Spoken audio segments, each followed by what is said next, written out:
বিয়েবাড়িতে যাবা সুন্দর করে সাজুগুজু না করলে হয়? বিয়েবাড়ি কেন বলছি সেটা তোমাদেরকে লাস্টেই বলছি। প্রথমে একটু সুন্দর করে সাজুগুজু করে বেরিয়ে পড়লাম আন্টির বাড়ির উদ্দেশ্যে। আর আন্টি পুরো খানাপিনাটা জোগাড় করেছিল পুরো বিয়েবাড়িরই মতো।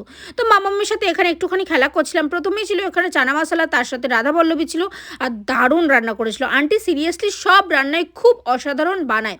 মামাম আবার একটুখানি খেলা করছিল আর ওর হাসিটা এত কিউট ছিল যে তোমাদেরকে কি বলবো, সারাক্ষণ খেলা করছিল। ও নিজের মতো খেলা করতেই বেশি পছন্দ করে।